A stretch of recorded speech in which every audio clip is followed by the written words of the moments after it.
بسم اللہ الرحمن الرحیم۔ السلام علیکم ناظرین، وإنا للہ وإنا الیہ راجعون۔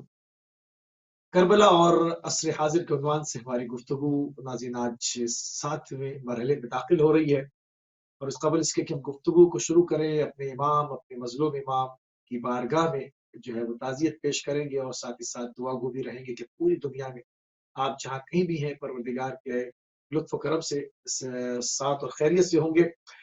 تو ناظرین آج 7 محرم ہے۔ آج جناب قاسم ابن حسن علیہ السلام کا ذکر ہوگا۔ ان کو تاریخ نے کیا کچھ قلم بند کیا، کس طرح سے آپ نے اجازت مانگی، کیا آپ کو شہادت کا جو شوق تھا، جو ولولہ تھا، جو جذبہ تھا، اس کے لیے تاریخ میں کیا کچھ لکھا اور کس طرح سے سید الشہداء نے جو ہے ان کو اجازت دی، کیونکہ کہا جاتا ہے کہ آپ امام حسن علیہ السلام کی نشانی ہے، تو سید الشہداء کے اوپر بڑا سخت تھا کہ آپ کو جو ہے وہ میدان کارزار کے میں جو ہے وہ بھیج دیں۔ ان تمام موضوعات کو موضوع بحث بنائیں گے، اور 7 محرم میں قیام حسینی میں التش کی صدائیں بھی بلند ہوئی تھی اور پانی ختم ہو گیا تھا۔ اس حوالے سے بھی تاریخ نے کیا کچھ لکھا، اس کو بھی جو ہے وہ بیان کیا جائے گا۔ ہمارے ساتھ موجود ہیں علامہ سید شہریار رضا عاطی صاحب، قبلہ آپ کی خدمت میں پرسہ بھی پیش کریں گے اور آپ کی خدمت میں سلام بھی عرض کریں گے۔ السلام علیکم۔ اعظم اللہ اجورنا واجورکم بمثاب حسین علیہ السلام۔ عظم اللہ اجرنا واجرکم۔ جزاک اللہ قبلہ، جزاک اللہ۔ آج 7 محرم، جیسے کہ ابھی ہم نے حوالے پروگرام میں عرض کی کہ 7 محرم کو 2 مناسبتوں کے حوالے سے ہم نے پروگرام کو ترتیب دیا ہے۔ قیام حسینی میں التش کی صدائیں آج گونجی تھی، اس کے اوپر بھی بات کریں گے، تاریخ میں کیا کچھ لکھا، اور جناب قاسم ابن امام حسن مجتبیٰ علیہ السلام کی مظلومانہ شہادت کا آج دن منایا جاتا ہے، آج ان کا ذکر کیا جاتا ہے۔ تو قبلہ شوق شہادت ان کا بڑا مشہور ہے کہ آپ جو ہے وہ شہید ہونے کے لیے جو ہے وہ انہوں نے پہلے جو ہے وہ والدہ کے پاس گئے ہیں، ان کو لے کر آئے ہیں سید الشہداء کو منانے کے لیے کہ چچا جان اجازت دیں۔ تو کیا تاریخ میں لکھا، جناب قاسم کی ذات سے کیا میسج ملتا ہے جوانوں کے لیے، تاریخ میں کیا لکھا قبلہ، اس کے اوپر گفتگو فرمائیے۔ بسم اللہ الرحمن الرحیم۔ الحمد للہ رب العالمین، وصلی اللہ علی محمد وآلہ الطاہرین، ولعنۃ اللہ علی اعدائهم اجمعین الی قیام یوم الدین۔ اللہم لنا قتلۃ الحسین واصحابہ، اللہم لنا بر ظالم ظلم حق محمد وآل محمد وآخر طام لولا ذلك، اللہم لنا الثابت التي جحدت الحسین وشایعت وبایت وتابعت لقتلہ، اللہم لعنهم جميعا۔ اصل موضوع کی جانب آنے سے پہلے تھوڑا سا ڈسکشن ابھی ہمارے ذہن میں آیا تو اس کو کریں، کیونکہ آج کل ہمارے یہاں جو ہے وہ ماڈرنزم کے نام پر، ماڈرن تو خیر کیا ہیں، جہالت کے نام پر بعض غلط نظریات پھیلائے جا رہے ہیں۔ انہی میں سے ایک موضوع کہ جو بجائے یہ کہ علم و شعور میں کچھ لوگ آگے بڑھتے، وہ والی باتیں کرتے ہیں کہ جو بہت پہلے دشمنان اہل بیت کرتے تھے، بجائے یہ کہ کوئی علمی بات کرتے۔ تو انہی میں سے ایک موضوع کہ کیا ضرورت ہے لعنت بھیجنے کی۔ تو یہ ذہن میں رہے کہ اول تو جب گفتگو کی جاتی ہے لعن اور گالیوں کو ایک کر دیا جاتا ہے، لعن الگ چیز ہے، سب الگ چیز ہے۔ لعن جو ہے وہ اللہ سبحانہ و تعالیٰ کی رحمت کے ضد ہے، کہ جس طرح ہم کہتے ہیں رحمت اللہ علیہ، کہ اللہ سبحانہ و تعالیٰ کی رحمت شامل حال ہو، لعنت اللہ علیہ، اللہ سبحانہ و تعالیٰ کی رحمت جو ہے وہ منقطع ہو جائے، ختم ہو جائے، بلکہ اللہ جو قادر مطلق ہے اس کی جانب سے ایک عذاب ہو جس کا جو حقدار ہے۔ تو صحیح بخاری میں بھی ایک روایت ہے کتاب الرکوع میں، کتاب الصلاۃ، وہاں پہ باب الرکوع ہے کہ جس وقت جب بھی رسول اللہ صلی اللہ علیہ وسلم نماز پڑھتے تھے، فجر کی نماز پڑھتے تھے، تو رکوع سے اٹھنے کے بعد سمع اللہ لمن حمدہ کہنے کے بعد ارشاد فرماتے تھے اللہم لعن فلانا و فلانا و فلانا، یا اللہ تیری لعنت ہو فلانے پر، فلانے پر اور فلانے پر۔ اب یہ نام نہیں لکھا ہے، لیکن اتنا پتہ چلا کہ اللہ رسول اور ائمہ کے دشمنوں پر لعنت بھیجنا قرآن میں بھی اللہ نے بھیجی ہے، اور نہ فقط خود بھیجی ہے، لعنت اللہ بھی ہے، لعنت الملائکہ بھی ہے، انبیاء بھی ہے، مؤمنین بھی ہے۔ یعنی اللہ سبحانہ و تعالی کا منشا کیا ہے کہ اللہ کی بھی لعنت ہو ان پر، انبیاء کی بھی لعنت ہو، اور مؤمنین کی بھی لعنت ہو، ملائکہ کی بھی لعنت ہو۔ صحیح۔ تو مومنین کی لعنت جبھی تو ہوگی جب بھیجیں گے۔ تو یہ ایک ضمنی تھا موضوع۔ تو لعنت جو ہے وہ دشمنان اہل بیت پر ہر حال میں بھیجنی چاہیے، وہ کہ جنرل طریقے سے کہ جس نے بھی اہل بیت پر ظلم کیا خداوند تبارک و تعالیٰ کی ان سب پر لعنت ہو. صحیح. اور یہ ایسا موضوع بھی نہیں ہے جس کو انکار کرے تمام مسلمانوں میں، سب یہ کہیں گے رسول اللہ کی آل پر جس نے ظلم کیا ان پر لعنت ہو. اگر اسے برا لگ رہا ہے تو اس کا معنی ہے کہ اس کو پتہ ہے کسی نے ظلم کیا ہے. اگر اسے پتہ ہے تو اسے تو خود ہی لعنت بھیج دینی چاہیے تھی. ہم سے سوال ہی نہیں کرنا چاہیے کہ ہم کس کو بھیج رہے ہیں کس کو نہیں بھیج رہے. اسے پتہ ہے نا، ہمیں تو نہیں پتہ. فرض کریں ہم تو جرنل ایک لعنت بھیج رہے ہیں. بالکل جس طرح سے زیارت عاشورہ میں اس کو بیان کیا ہے نا، اللہ ملعن اول الظالمین ظلم حق محمد والے، اس طرح سے تو ہم بھی دوبارہ لعنت بھیجتے ہیں یا اللہ کی تمام ملائکہ کی، تمام انبیاء کی، تمام اولیاء کی، تمام اوصیاء کی، تمام مؤمنین جن و انس کی لعنت و دشمنان اہل بیت پر. صحیح. تو ان چیزوں کے اوپر کمپرومائز نہیں ہونا چاہیے، ورنہ یہ ہمارے یہاں کچھ لوگ جو ہیں اگر ان کے لگام نہ لگایا جائے تو یہ عقائد کو خراب کر دیں گے. اور وہ ہم ڈسکشن نہیں کرنا چاہتے. جہاں بھی دنیا بھر میں شرق و غرب میں بعض دفعہ لوگ ماڈرن بننا چاہتے ہیں تو اس میں ایک پرابلم ہوتا ہے، تو کوئی نہ کوئی روکے. ہاں، روکنے سے مراد یہ نہیں کہ تہمتیں لگائی جائیں، لیکن روکنا چاہیے. تو حضرت قاسم، آپ کا سوال حضرت قاسم اور پانی دونوں کا تھا بھی پہلا؟ جی ہاں، نہیں شوق شہادت کے اوپر کہ جناب قاسم کے حوالے سے ملتا ہے کہ آپ حضرت کو قاسم جی ہاں کا کہ بہت جو ہی حضرت قاسم کی جو اصل وجہ شہرت ہے، دیکھیں ان میں ظاہر خصوصیات تو بہت ساری ہیں. صحیح. جس طرح سے معصومین علیہ السلام میں سب میں فضائل ہیں، لیکن ہر معصوم کی خاص صفت نظر آتی ہے. جیسا کہ درود توسی ہے، خطبہ جناب توسی ہے، اور وہ ہمارے معاشرے میں مشہور ہوا، اور ہم کسی کے حق کو ضائع نہیں کرتے. ہمارے معاشرے میں یہ کم سے کم خود ہم نے جو سنا اور ہمارے معاشرے میں جو مشہور ہوا وہ ہوا علامہ نصیر الاجتہادی صاحب کے ذریعے سے، کہ خداوند تبارک و تعالیٰ ان کے درجات کو بلند سے بلند فرمائے. ان کے اور تمام خطبہ و ذاکرین اور شعراء اور نوحہ خان اور مرثیہ خان اور سوز و سلام پڑھنے والے اور عزاداری امام حسین علیہ السلام کی جتنے لوگوں نے خدمت کی پوری دنیا میں چند صدیوں میں، ان سب کے درجات کی بلندی کے لیے بر محمد وعلی محمد صلوات. تو وہ جو جملات ہیں اور وہ خطبہ یا ایک درود ہے خاص جناب خواجہ توسی کا، تو وہاں پر بھی دیکھیں تو ہر معصوم کی خاص صفت انہوں نے کہ جو زیادہ نمایاں ہے. اگر آپ کے ذہن میں ہمارا اشارہ کہاں ہے کہ جب امام زمان علیہ السلام کا وہ ذکر فرماتے ہیں تو فرماتے ہیں کہ یہ مختلف جلوے ان میں نظر آتے ہیں. وہ جلوے کیا نظر آتے ہیں؟ دعوت نبویہ، صولت الحیدریہ، عصمت الفاطمہ، دعوت نبویہ، صولت الحیدریہ، عصمت الفاطمیہ، حلم الحسنیہ، شجاعت الحسینیہ.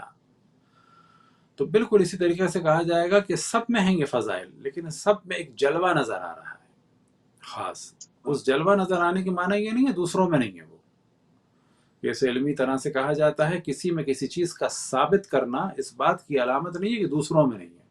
ہاں، بعض دفعہ لب و لہجہ ایسا ہوتا ہے کہ کسی کی ہم تعریف کر رہے ہوتے ہیں دوسرے کی نفی کر رہے ہوتے ہیں، لیکن عقلاً اور منطق کے اعتبار سے اگر ہم یہ کہتے ہیں مثال کے طور پر کہ ایک فلانا شخص پڑھا لکھا ہے تو اس کے قطعاً یہ معنی نہیں ہے کہ دوسرے پڑھے لکھے نہیں ہیں. اسے کہا جاتا ہے اس بات شے نفی یہ معدہ نہیں کرتی. کسی چیز کے لیے کسی کا ثابت کرنا دوسروں کے لیے نفی نہیں ہوتی اس کی. صحیح. تو جب ہم نے کہا حلم الحسنیہ تو مراد یہ نہیں باقی میں حلم نہیں ہے، یا شجاعت الحسینیہ تو معاذ اللہ مولا علی میں شجاعت نہیں ہے. تو حضرت قاسم علیہ السلام کی جو خصوصیات تھی ظاہر ہے وہ تو تھیں، فرزند اشرف الانبیاء ہیں، فرزند مولا امیر المومنین ہیں، فرزند حضرت فاطمہ سلام اللہ علیہ ہیں، فرزند امام حسن ہیں، اور بہت ہی طیب و طاہر و پاک و پاکیزہ اور عظیم المرتبت، اور اپنے زمانے کے امام کو پہچاننے والے ہیں، ان پر جان نچھاور کرنے والے ہیں، اور خود ان کی والدہ کی تربیت بھی یہی ہے. لیکن ان سب کے درمیان جو وجہ شہرت ان کی ایک ہے وہ ہے جذبہ شہادت، شوق شہادت، اور جو انہوں نے ڈیفائنڈ کیا کہ ان کے نزدیک موت کیسی ہے. اور وہی جملہ ان کی ہمیشہ جب بھی ان کا ذکر ہوتا ہے تو وہ جملہ ضرور بیان ہوتا ہے. لہٰذا جب شب عاشور گفتگو ہوئی کہ کل شہید کر دیے جائیں گے تو جناب حضرت قاسم نے کہا کہ میں بھی جو ہے قربان ہوں گا. تو امام حسین علیہ السلام نے سوال فرمایا کہ 13 سال کے ہیں، 13 سوا 13 سال کے، بالکل کم سن ہیں. تو انہوں نے سوال کیا کیف عندک الموت، موت تمہارے نزدیک کیسی ہے؟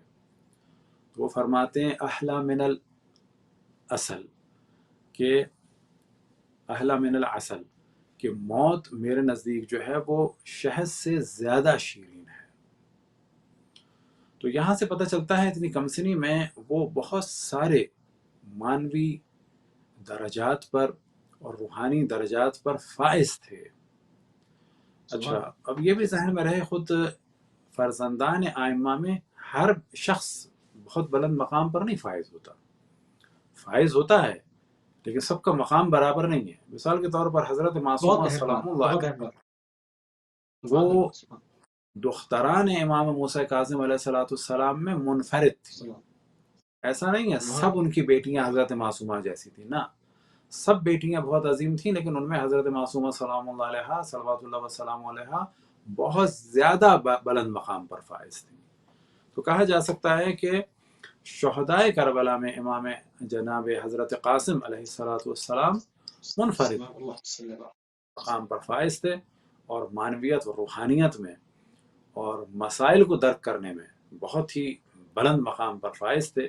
انہوں نے ڈیفائن کیا کہ موت میرے نزدیک کیسی ہے، احلا من العسل، شہد سے زیادہ شیرین ہے. اور یہی چیز ان کی اصل وجہ شہرت ہے، اور یہیں سے پتہ چلتا ان کا شوق شہادت. پھر اگر دیکھیں تو صبح وہ اجازت مانگتے ہیں اور اجازت مانگنے کے لیے بے چین ہیں. تو اگر اگلا آپ کا سوال ہے تو اس کو اس میں کور کریں گے، ورنہ بالکل صحیح، بالکل صحیح. 7 محرم ہے آج، اور 7 محرم کو پانی کے بند ہونے کا بھی جو ہے وہ ذکر ملتا ہے. قیام حسینی سے آتش کی آوازیں جو ہے وہ بلند، ان کی بھی گونج آج تک اس پوری کائنات میں وہ گونج ختم نہیں ہوئی ہے، تواتر کے ساتھ ہے. قبلہ وہ تاریخ میں کیا لکھا ہے، وہ کس مرحلے وار پانی بند ہوا تھا، تو وہ دھیرے دھیرے کب ختم ہو گیا، اور کب جو ہے وہ بچے بلبلانا شروع ہو گئے، تاریخ کیا کہتی ہے؟ دیکھیں پانی ظاہر ہے پہلے ہی کم تھا، 7 کو بالکل بند ہو گیا. اس کے بعد کوششیں کی، کنویں بھی کھودے اور وہاں پانی نہیں نکلا، جو نکلا تو پینے کے قابل نہیں تھا اور لانا ممکن نہیں تھا. اور جو مشہور قول ہے وہ یہی ہے کہ 7 کو پانی بند ہو گیا، اور 7 کو پانی بند ہونے کے معنی یہ ہیں کہ اتنے جانور تھے، انسان تھے، اور ظاہر ہے کہ جنگ کے لیے ان جانوروں کا رہنا بھی ضروری تھا. اور جو فقہ اور شریعت محمدی ہے اور فقہ اسلامی ہے وہ یہی ہے کہ جانوروں کو بھی جو ہے وہ پانی پلانا ہے، حتیٰ غسل اور وضو کو انجام نہیں دینا ہے. اب یہاں سے ایک بحث نکل آتی ہے کہ جی بعض جگہ بیان ہوا کہ شب عاشور غسل کیا، تو وہ جو روایت ہے وہ ایک بھاگے ہوئے غلام سے نقل ہوئی تھی کہ جو پہلے ہی بھاگ چکا تھا، اور اس کو عام طور پہ قبول نہیں کیا جاتا. اور فوجی ٹیکٹکس کے حوالے سے دیکھا جائے، لشکر کے حوالے سے دیکھا جائے، ایک عام انسان کے حوالے سے دیکھا جائے، نہ کہ حتیٰ امام تو بہت بڑا مقام ہے، ایک عام مسلمان، ایک عام انسان کے کیا عقل یہ اجازت دیتی ہے کہ اگلے دن کے بارے میں پتہ ہو کہ بچے بھوکے ہیں، پیاسے ہیں، اور اس وقت بھی پانی نہیں ہے، اور اگر ہے تو اس کو نہانے میں لگا دیں؟ قطعاً عقل اس کی اجازت نہیں دیتی. تو پانی جو ہے وہ 7 کو بند ہوا، اور 7 کے بعد اور عاشور سے پہلے ہی بیچ میں ختم ہو چکا تھا، کیونکہ ظاہر ہے کہ اتنا پانی نہیں تھا کہ اس کو کوئی بچا کے رکھا جائے، تو وہ پہلے ہی ختم ہو چکا تھا. اور ظاہر ہے کہ بچا کے بھی پیا ہوگا تو وہ ختم ہو گیا. مختصر سا پانی ہوتا ہے جو مشقوں میں ہوتا تھا، اور پہلے بھی لانا مشکل تھا. اس وقت تو بالکل بند ہو چکا تھا، یعنی پہلے جو لینے جاتے تھے اس میں بھی مشکلات ہوتی تھی. اب یہ ہے کہ بالکل مشکل ہو گئی تھی اور بند کر دیا تھا. تو جب پیاس کی بات ہوتی ہے تو بعض دفعہ لوگ وہی جو اپنے آپ کو ماڈرن سمجھتے ہیں کہ جی تو پیاس کا ذکر کر رہے ہیں ہدف امام حسین کو. نہ، ہدف امام حسین کا ذکر ہو رہا ہے تو خود بخود ہدف کا آٹومیٹکلی ذکر ہو رہا ہے. ہدف امام حسین دین کی بقا ہے. دین کی بقا کا تصور اور دین کی بقا کی تحریک امام حسین علیہ السلام کے نام کے ساتھ ہے.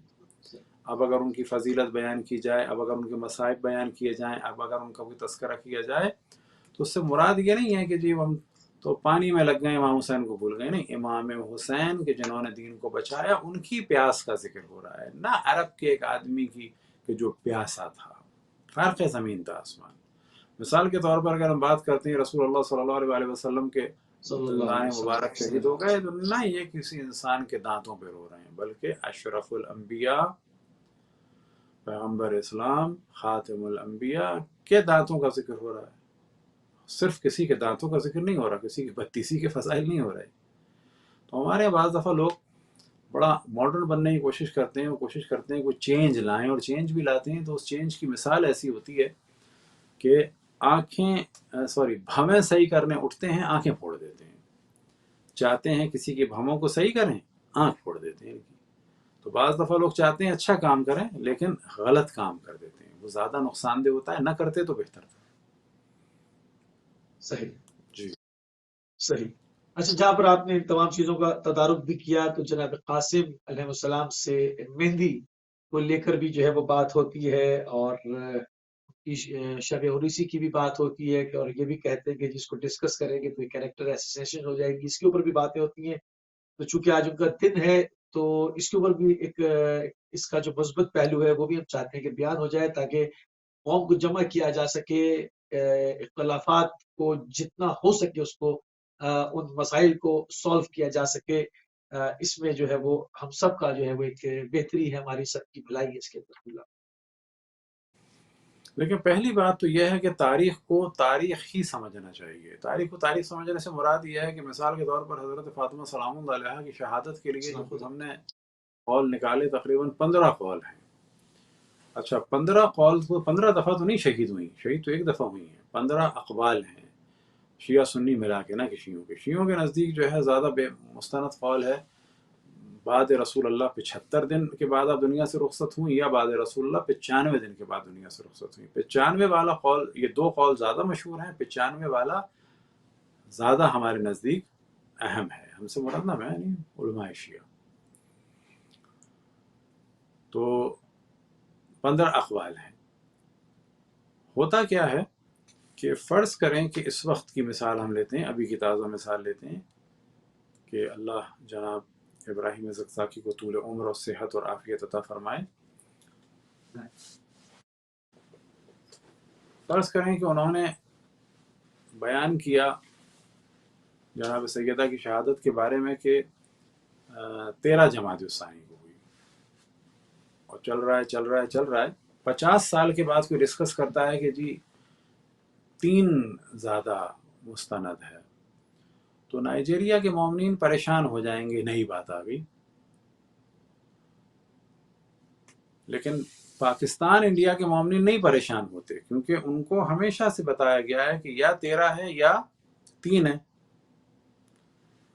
تو ہم لوگ ذہنی طور پہ تیار ہیں، یا 13 ہے یا 3 ہے، یا جیسے کہ رسول اللہ صلی اللہ علیہ وسلم کی ولادت یا 12 کو ہوئی یا 17 کو ہوئی۔ ہمارے نزدیک 17 زیادہ اہم ہے، لیکن 12 کا بھی قول ہے۔ سنیوں کے نزدیک بھی 12 بھی ہے، 17 بھی ہے، ان کے نزدیک 12 زیادہ ہے۔ ہمارے یہاں بھی 12 ہے، ہمارے یہاں بھی 17 ہے، لیکن 17 زیادہ ہمارے یہاں ہے۔ 2 دفعہ پیدا نہیں ہوئے جناب سیدہ، 2 دفعہ دنیا سے رخصت نہیں، 15 دفعہ دنیا سے رخصت ہوئی۔ تو یہ ہمیں سمجھ لینا چاہیے کہ یہ تاریخ میں اقوال ہے۔ اب اس میں ایک بحث آ جاتی ہے حضرت قاسم کی شادی ہوئی یا نہیں، ویسے تاریخی موضوع ہے، کوئی عقیدتی موضوع نہیں ہے۔ ہمارے ایک برادر محترم نے کہہ دیا جی کریکٹر اسیسینیشن ہے، کریکٹر اسیسینیشن نہیں ہے، کوئی تہمت تھوڑی لگائی جا رہی ہے، کوئی معاذ اللہ۔ ایک ڈسکشن ہے شادی ہوئی یا نہیں ہوئی، گو کہ شادی ہونے والی جو روایات ہیں یا شادی ہونے والی جو کتابیں ہیں وہ اتنی مستحکم نہیں ہیں، ہم بھی نہیں پڑھتے کبھی کہ شادی ہوئی۔ شادی نہ ہونے والی جو ہے روایات یا کتب مقاتل جو ہیں وہ زیادہ مستحکم ہے۔ جیسا کہ ہم نے عرض کیا، ہم بھی شادی کا نہیں پڑھتے، لیکن شادی کا اگر پڑھ دیا جائے تو یہاں پر علماء بھی کچھ فیور میں ہیں شادی کے۔ انڈیا میں بھی جو بحث ہوئی تھی اور علمی بحث نکل کے پبلک میں آ گئی تھی اور لڑائی جھگڑے کا سبب بنی تھی کچھ خاندانوں کے درمیان، لہذا پہلے کسی نے علمی تحقیق سے کہا کہ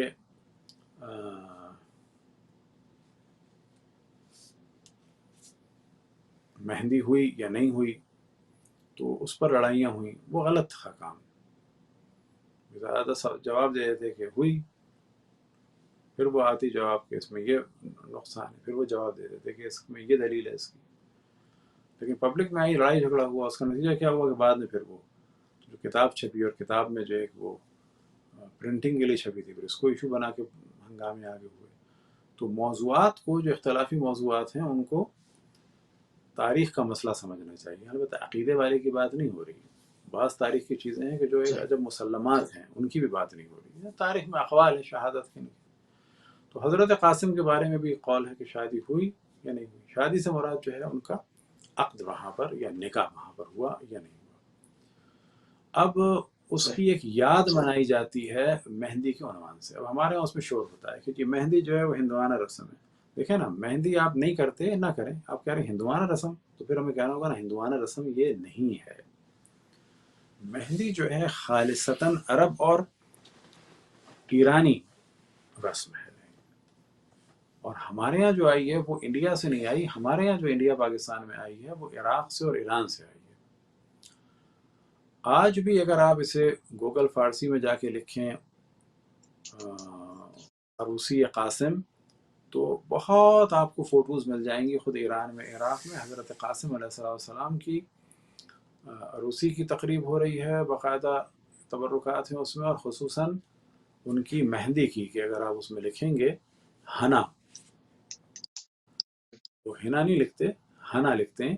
گوگل فارسی میں جا کے لکھیں ہنا حضرت قاسم، تو اتنی آپ کو تصویریں ملیں گی، بڑے بڑے کئی منزلہ اس میں پھلوں کے تھال، کئی منزلہ اس میں موم بتیوں کے تال، مہندیاں نکل رہی ہیں، جلوس کے جلوس نکل رہے ہیں، اور ہزاروں کی تعداد میں لوگ ہیں. اتنا زیادہ کانسیپٹ مہندی کا جتنا ایران میں ہے، عراق میں ہے، تو ہمارے حساب سے تو پاکستان، انڈیا میں شاید 5% ہوئے، 10% ہوگا زیادہ سے زیادہ وہاں کے مقابلے میں.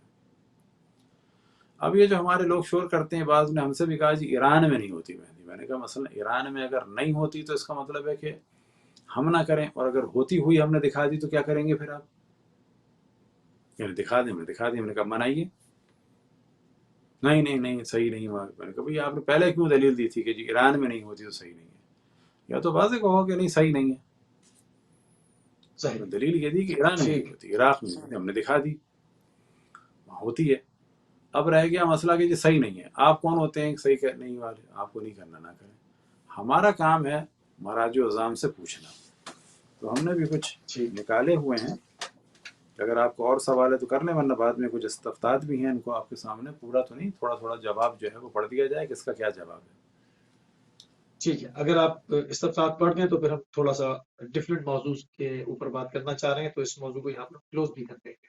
جی دیکھیں، حضرت آیت اللہ محسن الحکیم سے سوال ہوا تو انہوں نے جواب دیا بسم اللہ الرحمن الرحیم وَلَهُ الْحَمْدُ لَا مَانِعَ مِنْ ذَلِكَ وَفِيهِ تَذْكِرَةٌ لِلْمُصَابِ الْعَلِيمِ. اور کوئی اس میں حرج نہیں ہے مہندی نکالنے میں، کیونکہ اس سے یاد تازہ ہوتی ہے عظیم مصیبتوں کی. کوئی کہہ رہے ہیں کوئی حرج نہیں ہے. لیکن سب ساتھ میں یہ کہتے تھے کہ اس کو اس عنوان سے نہ نکالیں کہ ائمہ نے ایسا کرنے کا، اس طرح سے تھال سجانے کا، اس طرح سے موم بتیاں سجانے کا، اس طرح سے ان کاموں کا حکم دیا ہے، پھر بدعت ہو جائے گا. اگر کوئی یہ کہے کہ ائمہ نے کہا ہے تو پھر مشکل ہو جائے گی. لیکن ہم کہتے ہیں ہم ایک یاد کو تازہ کر رہے ہیں. اب یہ کہ جی شادی نہیں ہوئی تو مہندی کیسی؟ نہیں، شادی ہوئی یا نہیں ہوئی. ہم مثال دیتے ہیں کہ عراق میں اس وقت جو جنازے آتے تھے شہداء کے، تو حج و شابی کے، تو بعض دفعہ بعض ماں باپ نے دولہا کی گاڑی سجائی ہے، اس میں جنازے لائے ہیں. وہ کس لیے ایسا ہوا؟ وہ اس لیے کہ ایک ماں باپ کی حسرت ہوتی ہے، ضروری نہیں کہ واقعہ ہوا ہو. ان لڑکوں کی شادی نہیں ہوئی تھی، بلکہ وہ جو ایک ماں کی حسرت ہوتی ہے، جو ان کی عمر تھی وہ شادیوں کی تھی، لہٰذا اس پر باقاعدہ پھول لگے ہوتے ہیں، اور وہ ڈیکوریشن ہوتا ہے جو عراق میں دولہا کی گاڑی کا ہوتا تھا. یا ابھی ہمیں یاد آیا کہ جو لبنان میں ابھی یہ بلاسٹ ہوا ہے اور اس میں ایک لڑکی کا انتقال ہو گیا تھا، تو آپ دیکھیں کہ اس لڑکی کی شادی ہونے والی تھی، تو فوٹوز موجود ہیں، لڑکے نے باقاعدہ دولہا کا لباس پہنا اور تابوت کو اس کے سجایا. اب سوال پیدا کرتے ہیں ساری دنیا کے میڈیا نے اس کو کیوں دکھایا؟ صحیح، اچھا ساری دنیا کے میڈیا نے جب اس کو دکھایا اس سجے ہوئے تابوت کو کہ جو دلہن کی طرح سجایا ہوا تھا اور دولہا جو ہے باقاعدہ لوگوں کے کندھوں پہ تھا دولہا کی طرح سجا ہوا، تو ان کو یہ لگا کہ لڑکا جو ہے وہ شادی کرنے جا رہا ہے ابھی شام کو، یا بہت زیادہ محبت اور انسیت اور غم آلود یہ منظر لگا، باوجود لڑکا سجا ہوا تھا۔ اس لڑکے کے سجنے میں، دولہا بننے میں حزن و ملال کی زیادتی ہوئی یا کمی ہوئی؟ پورے دنیا کے میڈیا سے سوال کرتے ہیں، زیادتی ہوئی۔ صحیح بات، اب یہ پتہ نہیں مسلمان تھے کرسچن تھے اور جو بھی تھے، سوال کیا جائے کہ کیا تمہارے دین میں کسی لڑکی کی موت ہو جائے جس کی شادی ہونے والی تھی تو کیا تابوت کو سجانا چاہیے؟ کہا جائے گا نا کوئی ایسا حکم نہیں ہے، کر لیا تو کوئی حرج بھی نہیں ہے۔ کیا کسی لڑکی کی شادی ہونے والی ہو تو دولہا جو ہے وہ دولہا بن کے آئے؟ کہا جائے گا اس کا دل چاہ رہا تھا، اسے لڑکی سے بڑی محبت تھی، اس نے اس حادثے کے اوپر ایک احتجاج کے طور پر اور اپنے غم اور اندوہ کو بیان کرنے کے لیے اور اپنی بیوی کی کیونکہ حسرت تھی شادی کی تو اس کے قبر تک دولہا بن کے گیا، اس کو کوئی حرج نہیں ہے۔ یا یہ کوئی شیعہ کرے تو بھی حرج نہیں، سنی کرے تو بھی حرج نہیں، یہ عیسائی کرتے تو بھی حرج نہیں، اس کے لیے کوئی آیت قرآنی یا روایت نہیں چاہیے۔ بعض دفعہ بعض چیزوں کا اظہار کیا جاتا ہے، چاہے وہ گلدستے کی صورت میں ہو، چاہے وہ کسی اور نشان کی صورت میں ہو، ان کے لیے کسی حدیث اور روایت کی ضرورت نہیں ہے۔ تو پہلا تو فتویٰ تھا آغا محسن الحکیم کا۔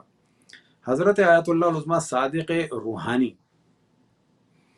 کہ جو آغا خوئی کے صف اول کے شاگردوں میں سے ہیں اور اس وقت تقریباً یہ 90 سال سے بھی زیادہ عمر میں ہیں، اور قم کے سمجھے آغا وحید کے تقریباً ہم عمر اور ساتھیوں میں سے حضرت آیت اللہ العظمیٰ سید صادق روحانی، وہ فرماتے ہیں کہ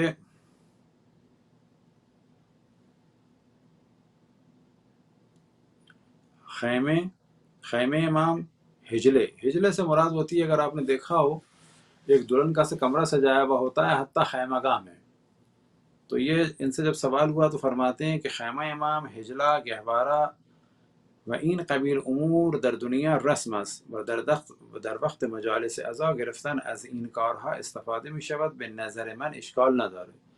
یعنی ایک خیمہ سجایا جائے امام کا، ہجلہ سجایا جائے جناب قاسم کا، یا گہوارہ سجایا جائے جناب حضرت علی اصغر کا، یہ ساری دنیا میں رائج ہے، اور حزن و ملال کو زیادہ کرنے کے لیے فرماتے ہیں میرے نزدیک اس میں کوئی حرج نہیں ہے۔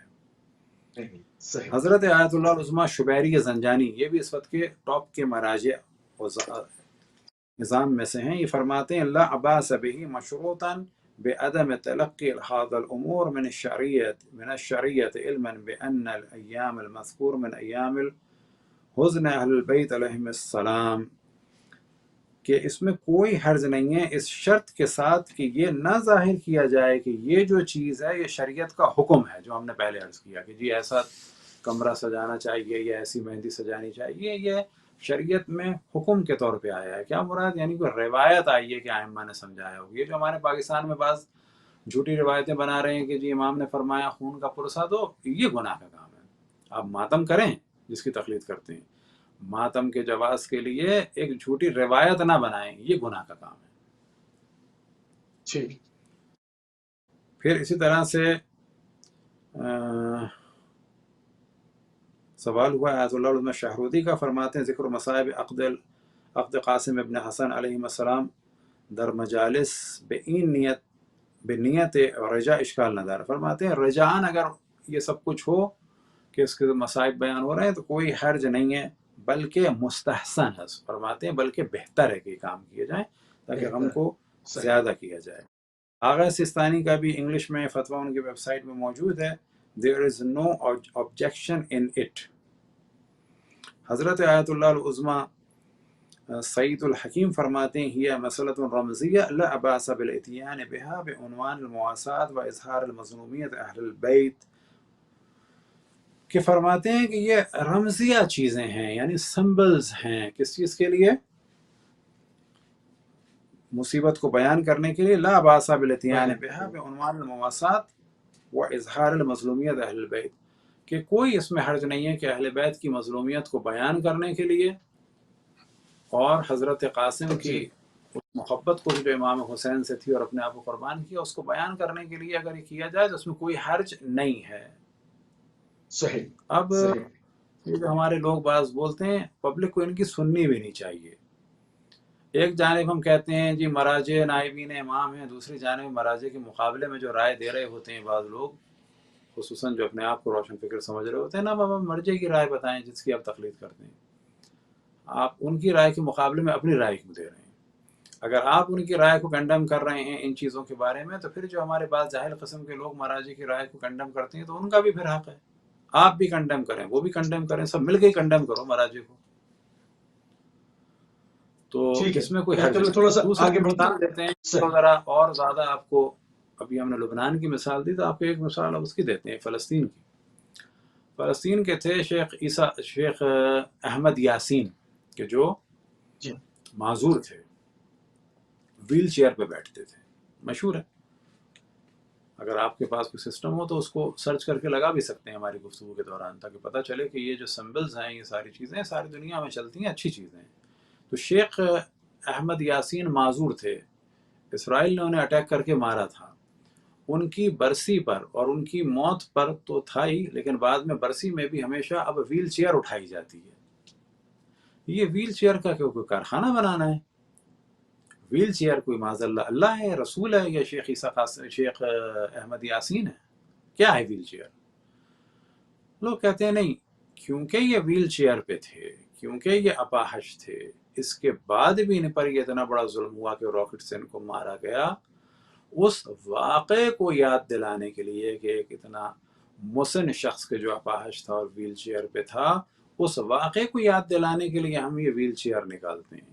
اب ان وہابیوں سے پوچھا صحیح جائے یہ کام کرنے کے لیے قرآن میں آیا ہے ویل چیئر نکالو، روایات میں آیا ہے ویل چیئر نکالو، کوئی تمہارے 4 خلفاء کی کوئی سیرت میں آیا ہے ویل چیئر نکالو؟ نہیں آیا نا۔ تو اس جھولے کے لیے بھی کچھ نہیں آیا۔ جو تمہاری نیت ہے ویل چیئر کی، وہی ہماری نیت ہے مہندی کی، وہی ہماری نیت ہے جھولے بے کی۔ شک، جھولے کی۔ صحیح صحیح۔ اچھا قبلہ جناب قاسم ابن امام حسن مجتبیٰ علیہ السلام کے بھائیوں کا کربلا میں کچھ ذکر ملتا ہے، تاریخ اس حوالے سے کیا لکھتی ہے کہ جناب قاسم امام کے حسن علیہ اور دو السلام بھائی کے بھی جو کربلا فرزند تھے، ایک تو سوری آپ بات کر گئی، میں سوچ رہا تھا مکمل ہو گیا، فرمائیں۔ جی جناب قاسم کے مزید بھائیوں کا ذکر کربلا میں تاریخ اس حوالے سے کیا کہتی ہے؟ اور بھی کوئی بھائی موجود تھے کربلا؟ جی، ایک تو حضرت قاسم کا ذکر سب سے زیادہ ہے، ایک کا ذکر ہم کر چکے، کل دوبارہ کر دیں کہ ایک امام حسن علیہ السلام کے فرزند تھے، تقریباً 11-12 سال کے، ان کا نام تھا عبداللہ ابن حسن۔ جس وقت امام حسین علیہ السلام زخمی ہو گئے اور اسب مبارک سے گر کے زمین پر آئے اور زمین پر تھے اور ان کے تیر لگے ہوئے تھے اور تلوار کا وار ہونے والا تھا، اس وقت امام حسن علیہ السلام کے یہ فرزند جناب حضرت عبداللہ ابن حسن خیمے سے نکلے۔ حضرت زینب، حضرت ام کلثوم اور باقی بیویوں نے روکنا چاہا اور ان کو نہیں روک سکے، یہاں تک کہ وہ امام حسین علیہ السلام کے پاس پہنچ گئے، اور امام حسین علیہ السلام پر جب وار ہونے والا تھا تو انہوں نے اپنے ہاتھ آگے بڑھائے اور ان کے ہاتھ جو ہے وہ کٹ گئے، اور بعض جگہ یہ ہے کہ اس طرح کھال میں معلق ہو گئے، اور امام حسین علیہ السلام نے ان کو اپنے سینے سے لگا لیا۔ اب امام حسین کا بالکل سمجھیں آخری وقت ہے، زمین پر گر چکے ہیں، سینے سے لگا لیا ہے، اور خود امام حسین علیہ السلام رو رہے ہیں۔ اتنے میں یہ جو وار کیا تھا کعب بن ابھر نے کیا تھا جہاں تک مشہور ہے، اور جو تیر چلایا وہ حرملہ نے تیر چلایا یا نیزہ مارا، اور امام حسین علیہ السلام کی آغوش میں یہ بچہ شہید ہو گیا۔ اور اس منظر کو دیکھ کے حضرت زینب سلام اللہ علیہا نے ارشاد فرمایا تھا لیت الموت آدبنی، اے کاش موت مجھے معدوم کر چکی ہوتی، یعنی فنا کر چکی ہوتی، مر چکی ہوتی۔ کون سی حضرت زینب جنہوں نے اتنے مصائب دیکھے، لیکن یہ امام حسین کا دم، امام حسین خود دنیا سے جانے والے ہیں، سر کٹنے والا ہے، اس سے پہلے یہ حادثہ ہوا ہے۔ ایک فرزند تھے ان کے جناب ابو بکر ابن حسن، تو یہ ذہن میں رہے کہ یہ سب کنیتیں ہیں، یہیں سے عشق اٹھاتے ہیں کہ جی ان کے نام پر ہے، ان کے نام پر نہیں ہے۔ مثال کے طور پر اس وقت اگر ہم نے نام رکھا ہوا ہے اپنے بچوں کا ضیاء، کہ جو نام شیعوں میں بھی ملتا ہے، تو یہ ضیاء الحق کے نام پہ نہیں رکھا ہوا ہے، اور اگر فیصل رکھا ہے کسی نے تو سب نے فیصل کے نام پہ نہیں رکھا ہوا ہے، یا عبداللہ جو اس وقت نام ہے تو یہ کنگ عبداللہ کے نام پہ نہیں ہے، یا سلمان نام جو ہے یہ اس سعودی عرب کے بادشاہ کے نام پہ نہیں ہے. تو ابو بکر نام یا عمر نام یا عثمان نام یا یزید نام یہ اس زمانے میں عام ہوتے تھے. مثال کے طور پہ حضرت حر ابن یزید ریاحی عام نام تھا، یزید ہوتا تھا. جی بعد میں جب یہ صحیح. تدریجاً ایک وقت گزرتا ہے طویل، اس وقت جب یہ مخصوص ہو جائے تو پھر اس کو تدریجاً بعض مصلحتوں کے لیے چھوڑ دیا جاتا ہے. تو ایک تھے جناب ابو بکر ابن حسن، وہ بھی کربلا میں شہید ہوئے. ایک تھے جناب حسن بن حسن، کیونکہ یہ دو حسن ہیں تو ان کو کہا جاتا ہے حسن مثنی. یہ بھی کربلا میں گئے اور اس کے بعد زخمی ہوئے. زخمی ہونے کے بعد یہ گر گئے. یہ تصور کیا گیا کہ شہید ہو چکے ہیں. بعد میں جب سر کاٹنے کی نوبت آئی تو ان کو زندہ دیکھا. یزیدی فوج میں ان کی والدہ کی طرف کا ایک شخص تھا جس کا نام تھا اسما ابن خارجہ. اس نے جو ہے وہ منت سماجت کی اور ذرا سوچ لڑایا عبید اللہ بن زیاد سے، اور ان کو اپنے گھر لے گئے اور ان کی مرم پٹی کر کے قافلہ جا چکا ہے. ان کو اپنے گھر میں رکھا، بعد میں ان کو مدینہ بھجوایا اور یہ پھر زندہ رہے کافی عرصہ تک جناب حضرت حسن مثنی. تو یہ بچے تھے کہ جو امام حسن علیہ السلام کی کربلا میں شہید ہوئے، یا یہ کہ شہید بالکل بظاہر ہو چکے تھے لیکن بعد میں ان کا مداوع ہوا، جیسے کہ حضرت حسن مثنی رضوان اللہ تعالیٰ علیہ. صحیح. تھوڑی سی 7 محرم کے بھی حوالے سے بات کر لیتے ہیں، اس کے بعد بلا فاصلہ جو ہے وہ جناب قاصد کی شہادت کے احوال کی طرف چلیں گے. تو 7 محرم کو جو پانی بند ہوا ہے، قبلہ تاریخ کیا لکھتی ہے، کس طرح سے رسالے پر رسالے آئے، کس طرح سے انہوں نے دریا کی ناکہ بندی کی، یہ سب اس کے اوپر تھوڑی سی روشنی ڈالنے قبلہ کے کیونکہ خیمے بھی ہٹائے گئے ہیں. پہلے جو جہاں پر خیام حسینی تھے ان کو وہاں سے ہٹایا گیا، اس کا بھی تھوڑا سا اگر اس میں ذکر ہو جائے تو بہتر ہے. دیکھیں، خیمے ہٹانے کا بھی یہ ہے کہ امام حسین علیہ السلام چاہتے تھے کہ ایسی جگہ ہو کہ جہاں پر ایک جانب جو ہے پورا نیزار ہو. نیزار جو بارش کے بعد دریا میں جب طغیانی ہوتی ہے تو اس کے ارد گرد جو ہے وہ گھاس اور بانس ٹائپ کے پودے ہو جاتے ہیں. تو امام حسین علیہ السلام نے جو ہے اس طرح سے ایک آڑ لی تھی تاکہ اگر وہاں سے آئیں تو ان کو جلا دیا جائے. تو پھر خیموں کی جگہ بدلی جب سچویشن اتنی خراب تھی. اسی طرح سے لشکر پہ لشکر آ ہی رہے تھے اور یہ سب کے سب آ رہے تھے، جمع ہو رہے تھے. اور ایک چیز کا پھر ذکر ہو جائے کہ عراق میں جو طبل بجائے جاتے ہیں یا جو مشعلیں ہیں تو ان کے پیچھے بھی ایک لاجک ہوتی ہے یہ بتانے کی کہ اس زمانے میں جو فوجیں آتی تھیں امام حسین علیہ السلام کے مقابلے کے لیے تو وہ طبل بجاتے ہوئے مشعلوں کے ساتھ آتے تھے. اچھا، مشعلوں کا ایک بینیفٹ جو اس زمانے میں لیا جاتا تھا وہ یہ تھا کہ دور دور مشعلوں کو جلا دیا جاتا تھا اور زیادہ مشعلوں کو جلایا جاتا تھا، جس سے لگتا تھا کہ یہ فوج بہت بڑی ہے. تو عراق میں جو مشعلیں نکلتی ہیں در حقیقت تو علامت ہوتی ہے کہ یہ رات ہے، ہم امام حسین علیہ السلام کے فوجی ہیں اور ہم بھی مشعلیں جلا کے اظہار کر رہے ہیں کہ حسین کے لشکر میں بھی لوگ ہیں. تو یہ بھی ایک علامت ہے کہ ہم اپنے آپ کو لشکر حسینی میں ظاہر کر رہے ہیں. دوسری ایک اور کیا چیز تھی، جب فوجیں آتی تھیں تو طبل بجاتے ہوئے آتے تھے، لہٰذا عراق میں جو طبل کا سلسلہ ہے وہ اس عنوان سے ہے کہ ہم بھی امام حسین کے لشکر کے لوگ ہیں، ہم امام حسین کی مدد کے لیے آ رہے ہیں اور اسی فوجی اعزاز کے ساتھ آ رہے ہیں. تو یہ ذہن میں رکھیں کہ ہمارے یہاں بعض لوگ سو کالڈ جو اپنے آپ کو پڑھا لکھا کہتے ہیں، ان کو نہیں اندازہ کہ میوزک میں بہت ساری اقسام ہیں. مثال کے طور پر ڈسکو الگ ہے، لیکن جو گاسپل سانگز ہیں یا جو گاسپلز ہیں، جو چرچ کی میوزک ہے وہ الگ ہے. بالکل ایسے ہی ہمارے اردو میں قوالی الگ ہے، نعت الگ ہے، منقبت الگ ہے، گانا الگ ہے، دھن سب میں ہے لیکن ان سب کی دھن میں فرق ہے. اسی طریقے سے یہ غنا یا یہ آوازیں ہو گئیں تو میوزیکل جو ایکوپمنٹ ہیں وہ بھی الگ ہیں. ایک ہو جاتے ہیں خاص میوزیکل ایکوپمنٹ تو وہاں پر عام طور پہ فتویٰ یہی ہے کہ ان کا استعمال کیا ہے، اور اگر وہ استعمال جو ہے وہ نیگیٹو نہیں ہے تو پھر بعض جگہ مراجع نے فرمایا کوئی حرج نہیں ہے. اور بعض جگہ جو ہیں وہ میوزیکل اکوپمنٹ نہیں ہیں، وہ اصل میں فوجی آلات حرب کے طور پر ہیں، وہ جنگ کے بالکل صحیح. آلات ہیں. جنگ میں اس زمانے میں نقارہ بجایا جاتا تھا جوش کو ڈیولپ کرنے کے لیے، اطلاع دینے کے لیے، تو وہ اس زمانے میں یہ تھے، یعنی فوجی بینڈ کی صورت میں تھے. تو اب یہ ذہن میں رکھیں کہ یہ جو طبل وغیرہ ہیں یہ میوزک نہیں ہے، بلکہ ان کو کہا جائے گا آرمی بینڈ ہے، یا بالفاظ دیگر کہا جاتا ہے مارشل بینڈ. صحیح. تو مارشل بینڈ میں اور ڈسکو میں اور مارشل بینڈ میں اور میوزک میں فرق ہوتا ہے. اور ہمارے بعض لوگ جو اپنے آپ کو پڑھا بالکل لکھا صحیح. سمجھتے ہیں، تعجب ہوتا ہے ہمیں کہ یہ کون سے پڑھے لکھے ہیں، دیندار بھی نہیں ہے، تو کم سے کم میوزک ہی سمجھ لیتے. اب مثال کے طور پہ یہ باری ہماری بات جو ہے نا، ایک وہ لڑکا کہ جو میوزک سے آشنا ہو، کوئی گانے والا ہو تو سمجھ لے گا اور کہے گا انہوں نے اچھا بتایا.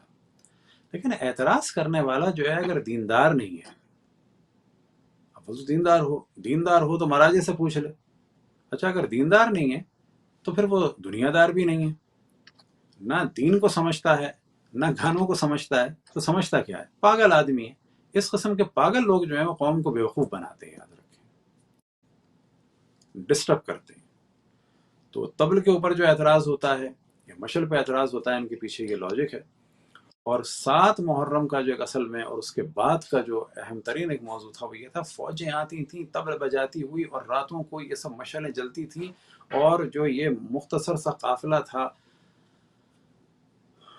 رسول اللہ کے گھر کا، ان کے دل دہلتے تھے اس مارشل میوزک اور بینڈ کی وجہ سے.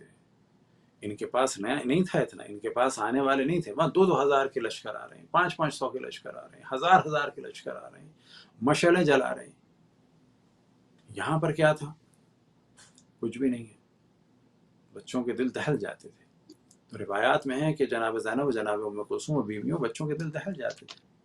اب آپ تصور کریں، ایسے میں جناب حبیب ابن مظاہر رضوان اللہ تعالیٰ علیہ تشریف لا رہے ہیں، وہ صحابی رسول ہیں. اہل سنت سے سوال کریں گے بابا ان صحابی کا ذکر کیوں نہیں کرتے، یہ بھی تو صحابی ہیں.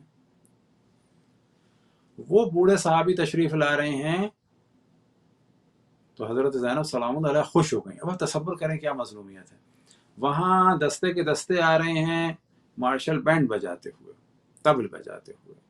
یہاں خاموشی سے ایک صحابی رسول اور بزرگ تشریف لا رہے ہیں جو امام حسین سے تقریباً 7 یا 10 سال بڑے ہیں. لیکن اس بزرگ کا آنا بھی حضرت زینب سلام اللہ علیہ کی نگاہ میں بڑا ہے.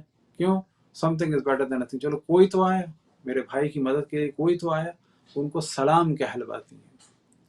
تو 7ویں سے مزید مظلومیت میں اضافہ ہوا کہ فوجوں پہ فوجیں آ رہی ہیں، تقریباً جنگ کنفرم ہوتی چلی جا رہی ہے. پانی جو ہے وہ بند ہو چکا ہے، بھوک پیاس بڑھتی چلی جا رہی ہے. 7 محرم سے لے کے 10 تک کہ دستے کے دستے آ رہے ہیں، فوجیں کی فوجیں آ رہی ہیں، طبل بجائے جا رہے ہیں. اور ایسے میں حضرت زینب، حضرت ام کلثوم سلام اللہ علیہ اور بچوں کے دل دہلنا اس لیے نہیں کہ تنہا ہے، دل دہلنا اس لیے کہ زمانے کا امام تنہا ہے اور ان کی مدد کے لیے کوئی نہیں آ رہا ہے. اور آئے بھی تو جناب حضرت حبیب ابن مظاہر آئے، اور حبیب ابن مظاہر کے آنے سے حضرت زینب سلام اللہ علیہ خوش ہو گئی. وجہ کیا ہے کہ چلیں کوئی تو آیا.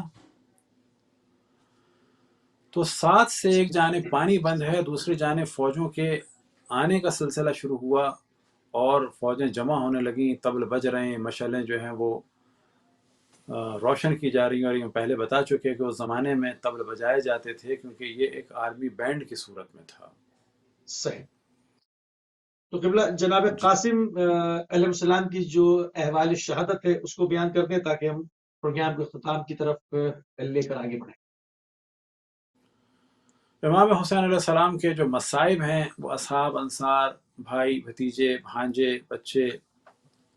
اب ایک وقت آتا ہے کہ حضرت قاسم جو ہے وہ قربانی دینے کے لیے تیار ہیں. وجہ یہ ہے کہ وہ جانتے ہیں کہ میں قربانی دینے جا رہا ہوں اپنے والد کی جانب سے، اور ان کی والدہ کی نصیحت بھی یہ ہے کہ اپنے چچا پرسے کے جو زمانے کے امام ہیں قربان ہو جاؤ. تو حضرت قاسم تشریف لاتے ہیں، اجازت مانگتے ہیں، اور اجازت امام حسین علیہ السلام نہیں دے رہے ہیں. یہاں تک کہ ان کی والدہ کوشش کرتی ہیں. بالآخر ایک وقت آتا ہے کہ امام حسین رن پہ جانے کی اجازت دیتے ہیں. اور بعض مقاتل میں بیان ہوا،